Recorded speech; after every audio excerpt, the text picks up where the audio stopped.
Wa qala sallallahu alaihi wasallam, beradabu masyarakat Kanjeng Nabi Muhammad sallallahu alaihi wasallam, la salata li jaril masjid illa fil masjid. La salata tada salat sempurna pani kebadah. La salata tada salat sempurna pani kebadah li jaril masjid ka andi tatangkeuna masjid. Li jaril masjid ka andi tatangkeuna masjid illa fil masjid angin i dalam masjid. La salata tada salat sempurna pani kebadah li jaril masjid ka andi tatangkeuna masjid illa fil masjid angin i dalam masjid.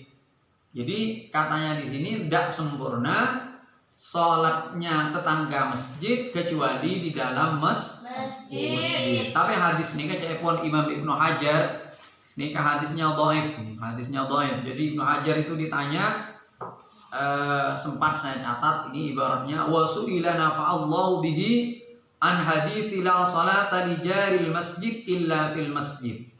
Sahihun aw dhaifun? Fa'ajaba biqaulihi huwa dhaifun akhrajahu ad-Daruqutni. Jadi hadis ini dikeluarkan oleh Imam ad-Daruqutni, tapi menurut Imam Ibnu Hajar hadis ini adalah dhaif. Tapi kan dhaif itu bisa dipakai di dalam fadhailul a'mal. Makanya sebaiknya untuk sholat fardu itu dilaksanakan di masjid. Nah, sayangnya kita jauh ke masjid nih kan. Makanya mestinya sayang mun kantor kan masjid itu orang nggak mendirikan masjid kecuali ditempati Jumat. Padahal sebenarnya nggak harus demikian. Kalau di Tarim Hadramaut itu tiap kampung kecil-kecil itu kan, itu ada masjid. Sehingga orang itu ketika sholat ya ke masjid. Bahkan kalau di sana ketika sudah azan berkumandang, maka semua toko tutup, orang berduyun-duyun berangkat ke masjid untuk berjamaah karena masjidnya dekat. Jadi misalnya kalau kayak gini kayak kantor ini ke masjid, deki keberen ke konseran yang keberen ke masjid boleh, tapi kecil-kecil, nggak seperti di sini panci besar-besar kita nikah. Nikah tidak ditempati Jumat, Yang ditempati Jumat itu hanya beberapa masjid saja. Misalnya kantor Lampan ini putus bermasjid nih kan, sehingga orang-orang di situ bisa berjamaah di masjid. Karena kata di sini la sholata li jaril masjid illa fil masjid. Tidak ada sholat sempurna bagi tetangga masjid kecuali di dalam masjid. Benika untuk sholat fardu, karena sholat sunat tadi sudah dikatakan. Sholat sunat itu sebaiknya dilaksanakan di rumah. Terus makin batasan tentang kenikah apa? Saya kocak tentang kejaril masjid itu apa? Nah ini Ibnu Hajar juga ditanya. Coba saya baca biar sampean tahu. Karena ini saya juga pernah ditanya sama orang tuanya Laila. Mana orang Laila mata masuk emang? Di sini dibaca ini. Imam Ibnu Hajar ditanya. Su'ila radhiyallahu anhu bima suratuhu ma haddu jaril masjid fi qawlihi sallallahu alaihi wasallam la salata li jaril masjid illa fil masjid. Jadi Imam Ibnu Hajar Al-Haytami ditanya batasna jaril masjid, saya maksud dalam hadis la salata li jaril masjid illa fil masjid itu bagaimana? Itu batasannya bagaimana? Lalu beliau menjawab fa ajaba biqaulihi qala ba'du ashabil qaffal jiwaruhu arba'una daran min kulli janibin kama fil wasiyah. Jadi kata beliau jarul masjid itu adalah 40 rumah dari masjid. Itu menurut keterangan sebagian ashabil qaffal, sebagian santri-santrinya Imam Qaffal itu 40. Jadi sini masuk jarul masjid. Berarti kita ini gak termasuk yang gak sempurna salat fardu kecuali berangkat ke sana. Nah makanya itu saya itu mendorong sebenarnya kalau bisa itu tiap daerah itu jangan musola tapi masjid.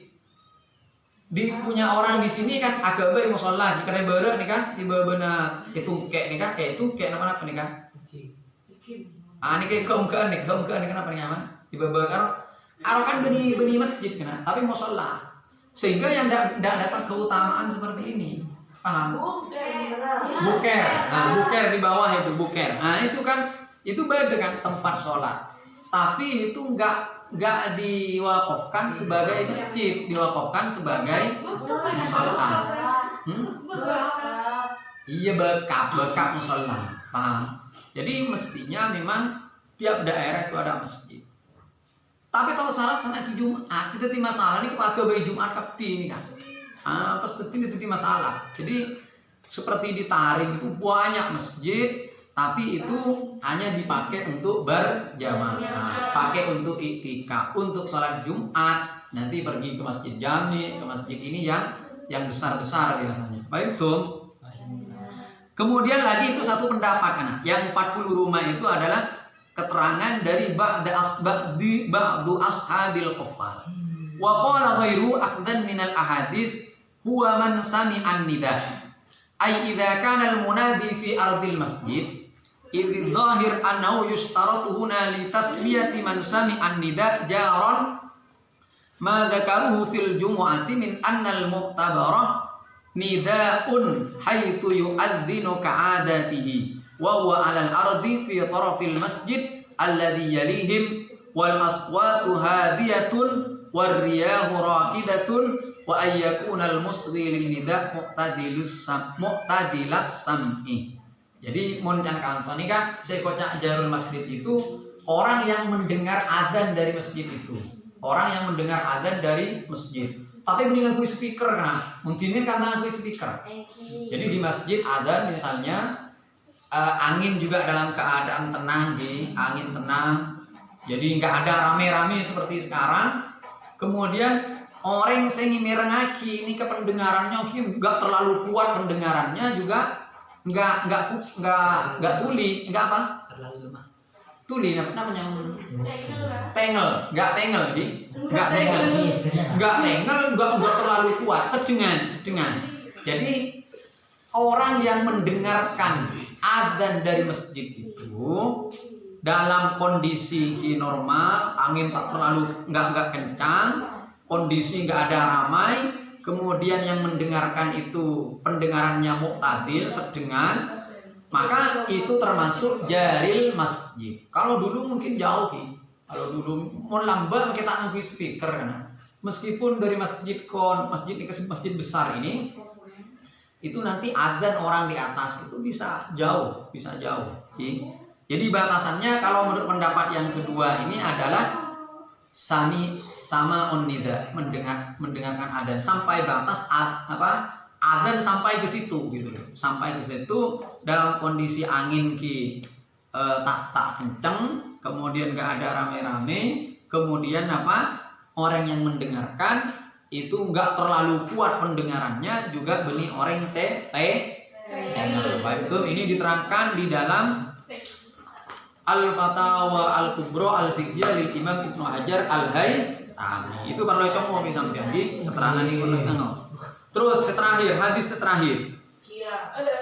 Wa qala sallallahu alaihi wasallam, banadabu wasara Kanjeng Nabi Muhammad sallallahu alaihi wasallam, salatul jama'ati rahmatun. Tining salat berjamaah rahmatun panik rahmat. Waya tining ingki salat salat berjamaah khairun panik lebih bagus minat dunia iteng bang dunya wa ma fiha ban barang fiha tetap di dalam iki dunya. Wal jamaatu bantining jamaah rahmatun panika rahmat. Wal furqatu bantining perpecahan. Furqa itu perpecahan. Adzabun panika siksa, panika azab. Makanya sampean itu ulama-ulama kita selalu mengajarkan agar kita jangan sampai keluar dari ahlus sunnah wal jamaah. Karena itu ada hadisnya dari Umar bin Khattab radhiyallahu anhu bahwa Rasulullah bersabda, "Alaikum bil jamaah." Ikutilah jamaah. Wa iyyakum wal furqah. Jauhi perpecahan. Fa inna syaitana ma'al wahid wa huwa minal isnaini ab'ad. Karena setan itu katanya ya abareng apa mendekati orang yang sendirian. Nah, dan setan itu lebih jauh dari dua orang. Jadi semakin orang sendirian, semakin sering ngintari setan. Nah, semakin banyak berjamaah, maka semakin dijauhi oleh setan. Wa man arada buhbuhatal jannah falyalzamil jamaah. Dan siapa orang yang menghendaki tempat yang lapang di surga, maka hendaknya dia ikut jamaah. Kemudian jamaah ini ya kumpulan orang banyak, mayoritas ahlus sunnah wal jamaah. Bahkan ada hadis lagi Kanjeng Nabi mengatakan, inna ummati la tajtami'u ala dhalalah. Umatku itu tidak akan bersepakat kepada kesesatan. Fa idza ra'aitum fa 'alaikum bisawadil, fa idza ra'aitum ikhtilafan fa alaikum bisawadil a'dhar. Kalau kamu melihat perbedaan-perbedaan, maka hendaknya kamu mengikuti kelompok mayoritas. Yaitu ahlus sunnah wal jamaah. Secara ahlus sunnah wal jamaah, ulama kita mengatakan idza utliqa ahlus sunnah wal jamaah fal murad bihi al asy'ariyah wal maturidiyah. Kelompok pengikut Asy'ariyah dan kelompok Maturidiyah. Karena itu kata Syekh Hasan Hituti. Syekh Hasan itu seorang ulama besar Syria, kelahiran Syria. Beliau mengatakan pertanyaan yang sangat aneh dan tidak masuk akal dan jauh dari nilai ilmiah adalah pertanyaan apakah mazhab Asy'ariyah dan Maturidiyah itu ahlus sunnah wal jamaah. Pertanyaan seperti ini kata beliau gak masuk akal. Kenapa? Karena umat ini sejak dulu pengikut mazhab Asy'ari, mazhab Maturidi. Kalau mereka kita keluarkan, lalu siapa yang Islam kemudian? Siapa yang ahlus sunnah wal jamaah? Mestinya pertanyaan yang mungkin untuk dilontarkan adalah siapa selain mazhab Asy'ari dan Maturidi yang termasuk ahlus sunnah wal jamaah? Kalau Asy'ari dan Maturidi jelas ahlus sunnah wal jamaah. Yang lainnya ini yang perlu ditanyakan. Paham? Baik itu. Kenapa Asy'ari ki cari kesampean itu? Karena itu ajaran Abul Hasan Al-Asy'ari. Monggo dimin ki copo. Itu Raudhatul Atfal RA, kalau di rumah RA atau RA, Raudhatul Atfal itu sudah diajari. Ajarannya akidah Asy'ari. Kenapa? Tining banyakna hukum akal panika telok, situng hukum akal wajib, dua hukum akal muhal, telok hukum akal benar. Tining seanya mah hukum akal wajib, panika sateja bareng semeste badana takongan tada akan ta badana Allah. Tining seanya mah hukum akal muhal, panika sateja bareng semeste tadana muku akal takongan badan akan ta bada bareng akulik beneng sambil abareng bada bareng akulik beneng sambil bareng. Kemudian tining seanya mah hukum akal benang panika sateja bareng badana betadana mungku akal pada kongang bentuk akan ta badana adaan. Tining sifat sewajib da Allah Ta'ala panika dukolo robana ingki panika wujud artena bada Allah kidam artena lukalu Allah sampai ke budi. Tining seanya mas sifat sebenang da para utusan panika situng robana ingki panika al-a'radul basyariyatul lati la tuaddi ila naqsin fi maratibi mulhaniyah kal maradil khafifin artena sepat sepeng sama nusa setak ngorangi pangkata utusan setengkik akan tak laras demam. Itu diajarkan di rumah-rumah.